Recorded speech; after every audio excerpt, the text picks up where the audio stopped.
Hey folks, welcome back to Swadhisht English. Let's get started from where we left off. I hope you guys have identified the hidden phrase from my last video. Now, get ready to unveil the hidden phrase. Are you ready? Here it is, one-stop source.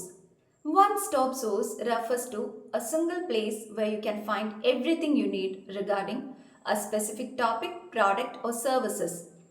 It simplifies the process by consolidating multiple resources or solutions in one location.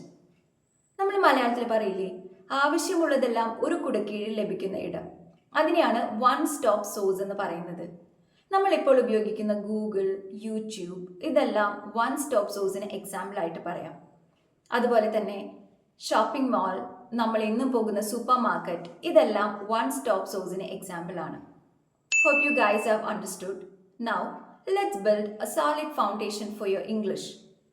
Let's begin with the very basics of English language, that is word. What is a word? A word is formed by a letter or group of letters that give a complete meaning. ഒരു sentence construct ചെയ്യാൻ ഉപയോഗിക്കുന്ന എന്തിനേയും നമുക്ക് word എന്ന് വിളിക്കാം. For example, ഒരാളുടെ പേര് സ്വാതി, ശ്വേത. ഒരു സ്ഥലത്തിൻ്റെ പേര് എറണാകുളം, ചെന്നൈ, തൃശ്ശൂർ. ആനിമൽസിൻ്റെ പേര് tiger, lion.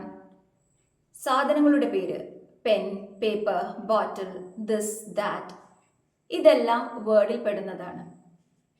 9 categories of words ആണ് ഇംഗ്ലീഷ് ഗ്രാമറിലുള്ളത്.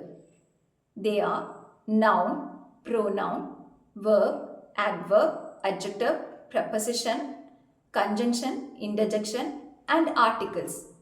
ഇതിൽ ആർട്ടിക്കിൾസ് ഒഴികെയുള്ളതിനെയെല്ലാം നമ്മൾ പാർട്സ് ഓഫ് സ്പീച്ച് എന്നാണ് പറയുന്നത്. So we should begin with noun in my next video. Thank you. Swadisht English signing of.